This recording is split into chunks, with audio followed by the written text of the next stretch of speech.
Karibu mpenzi msikiaji kwenye People News, mahali unapopata habari muhimu za kimataifa, za kikanda kwa lugha rahisi na inayoeleweka. Katika dakika chache zijazo tutakuletea mfululizo wa taarifa zinazohusu hali ya usalama na matukio mbalimbali yanayotokea nchini Jamhuri ya Kidemokrasia ya Kongo.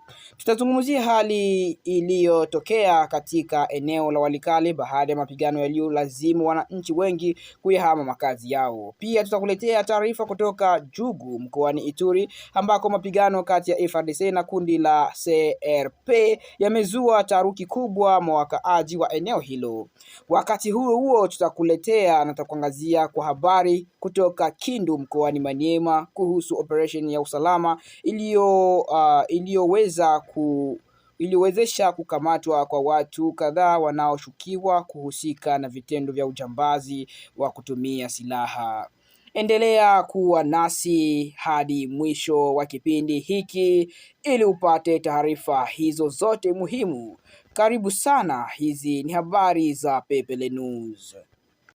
Mapigano makali yaweza kuripotiwa katika eneo la Jugu mkoani Ituri ambako wanajeshi wa jeshi la Jamhuri ya Kidemokrasia ya Kongo FARDC walipambana na wapiganaji wa kundi la Convention pour la Revolution Populaire maarufu kama CRP. Kwa mujibu wa vyanzo vya usalama, mapigano hayo yalitokea mchana wa Jumatatu tarehe 3 Agosti mwaka 2026 katika vilima vya kijiji cha Roo na yaliweza kusababisha vifo vya wapiganaji watatu wa CRP huku wengine wawili weza kujeruhiwa vibaya sana. Wakati huo hofu kubwa ilitanda katika kambi ya watu waliokimbia makazi yao iliyoko Roo ambako mamia ya raia walilazimika kutafuta sehemu salama zaidi. Taarifa zinaeleza kuwa mapigano yalianza baada ya kundi la watu wenye silaha kutoka maeneo ya Roo na Mbujona kushambulia ngome ya FARDC kwa kutumia makombora ya aina ya mortier ya calibre 60. Kwa mujibu wa vyanzo hivyo, wapiganaji wa CRP walidai kuwa wanajeshi wa FARDC walikuwa wanawasumbua wakulima waliokuwa wakitoka katika kambi ya watu waliokimbia makazi yao iliyopo karibu na eneo hilo. Hata hivyo, madai hayo hayajaweza kuthibitishwa na vyanzo vilivyo huru. Baada ya shambulio hilo, wanajeshi wa FARDC walijaribu kwa kutumia silaha nzito na wapiganaji na mapigano makali yaliendelea kwa zaidi ya saa 3. Milio ya risasi na mabomu ilisikika katika maeneo mbalimbali, hali iliyolazimu wananchi wengi kukimbia huku shughuli zote zikiweza kusimamishwa. Mapigano hayo yanatajwa kuwa ya kwanza kati ya FARDC na kundi hilo la CRP tangu tarehe 14 Mei mwaka huu.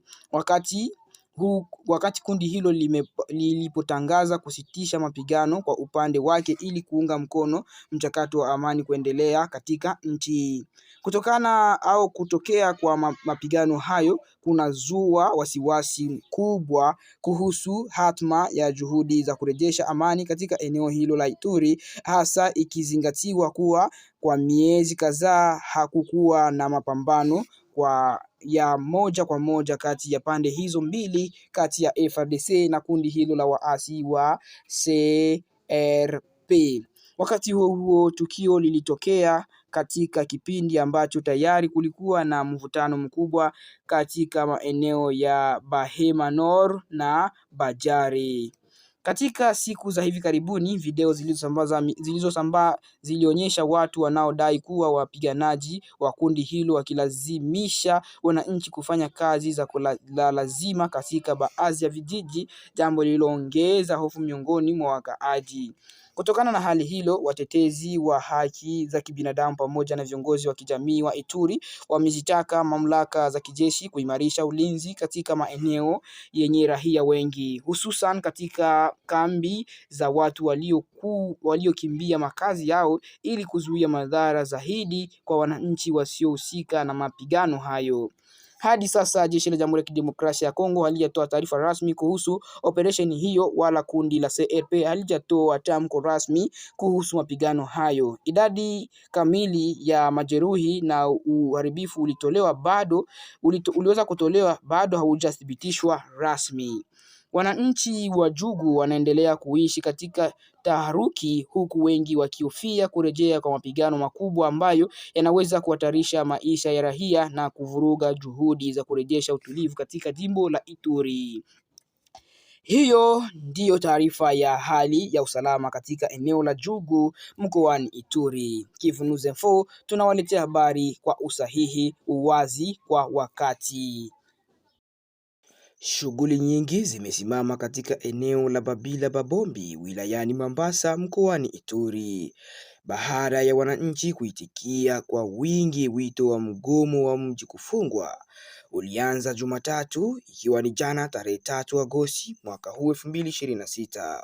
Waandalizi wa mgomo huo wanasema kuwa karibu 90% ya shughuli zote za kijamii na kiuchumi zilisimama, hali ambayo wanaieleza kuwa ni ishara ya kuchoshwa na ukosefu wa usalama pamoja na mnyanyaso unaofanyika kwenye barabara za maeneo hizo. Kwa mjibu wa mratibu wa Nouvelle Société Civile Congolaise ambayo inajulikana kama NCCC katika eneo la Babila Babombi, Muhindo Mamboro Perez, wananchi wengi waliheshimu wito huo kuanzia Teturi hadi Makeke. Alisema maduka mengi yalifungwa, masoko hayakufanya kazi na shughuli mbalimbali zilisimama, jambo ambalo linaonyesha kuwa wananchi wamechoshwa na hali ya sasa ya usalama. Muhindo Mamboro Perez anasema lengo la mgomo huo ni kupeleka ujumbe kwa viongozi kwamba wakaaji wa Babila Babombi wanahitaji hatua za haraka dhidi ya mauaji yanayoendelea pamoja na vikwazo na usumbufu wanaokutana nao wanaposafiri kwenda barabara mbalimbali za eneo hilo. Kwa mjibu wa viongozi wa asasi za kiraia, wananchi wamekuwa wakikumbwa na hofu kutokana na mashambulizi yanayohusiana na waasi wa ADF NALU. Wanasema hali hiyo imeathiri maisha ya kila siku, biashara, usafiri na shughuli za kilimo, huku wengi wakihofia usalama wao wanapotembea katika maeneo mbalimbali ya Mombasa. Mbali na suala la usalama, maandalizi pia na malalamiko ya kile wanachokiita mnyanyaso ya barabarani yameweza kufanywa katika siku hiyo. Wanadai kuwa usafiri wa wafanyabiashara hukumbana na vizuizi vingi vinavyolazimu kutoa fedha mara kwa mara, jambo ambalo linaongeza gharama za maisha na kuathiri uchumi wa wananchi wa kawaida. Baada ya kumalizika kwa siku ya kwanza ya mgomo, Muhindo Mamboro Perez amesema waandalizi wataendelea kufuatilia mwitikio wa wananchi katika siku ya pili kabla ya kutangaza hatua nyingine. Amehimiza wakaaji wote kuendelea kubaki majumbani ili kuhakikisha mgomo huo unafanikiwa kwa kiwango cha juu zaidi. Wakati huo huo, ameongeza kuwa ikiwa hakuna majibu ya kuridhisha kutoka kwa mamlaka husika, hatua nyingine zitaweza kufanywa na kufuatwa. Miongoni mwa hatua zilizotajwa ni kampeni ya kufuatilia namna kodi za ushuru zinavyokusanywa katika eneo lote la Babila Babombi, ikiwa ni sehemu ya kushinikiza viongozi kusikiliza madai ya wananchi. Ikumbukwe kwamba mgomo huo umeandaliwa na muungano wa mashirika ya kiraia yanayofanya kazi katika eneo hilo. Mashirika hayo yanaeleza kuwa lengo lao si kusababisha vurugu, bali kuonyesha kwa njia ya amani kuwa wananchi wamechoshwa na hali ya ukosefu wa usalama pamoja na changamoto zinazowakabili kila siku. Babila Babombi ni moja ya maeneo yaliyopo katika wilaya ya Mombasa mkoani Ituri, karibu na mpaka wa mkoa wa Kivu Kaskazini. Kwa miaka kadhaa sasa, eneo hilo limeendelea kukabiliwa na mashambulizi ya makundi yenye silaha pamoja na matatizo ya usafiri kwenye barabara zake kuu. Hali hiyo imekuwa ikiathiri maisha ya wananchi na maendeleo ya eneo hilo. Hadi sasa mamlaka za serikali bado hazijatoa tamko rasmi kuhusu matokeo ya siku ya kwanza ya mgomo huo. Hata hivyo, wananchi na viongozi wa asasi za kiraia wanaendelea kusubiri hatua za serikali zitakazotolewa na kuweza kurejesha usalama na kuboresha hali ya maisha katika Babila Babombi. Hiyo ndiyo ilikuwa taarifa yetu kuhusu mgomo wa mji wa kufungwa katika eneo la Babila Babombi wilayani Mombasa mkoani Ituri. Hapo ndipo tunamalizia na tunafika mwisho wa taarifa zetu za habari za leo.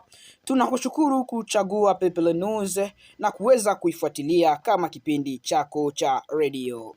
Tunakukumbusha kuendelea kufuatilia taarifa kutoka vyanzo rasmi na kuzingatia tahadhari za mamlaka pale hali ya usalama inapobadilika katika eneo lako. Usisahau kututembelea tena kwa habari mpya, uchambuzi na taarifa za maendeleo kutoka ndani ya Jamhuri ya Kidemokrasia ya Kongo na ukanda wa maziwa makuu.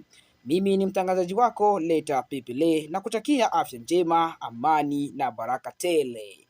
Asante kwa kuwa nasi, tukutane tena katika kipindi kijacho.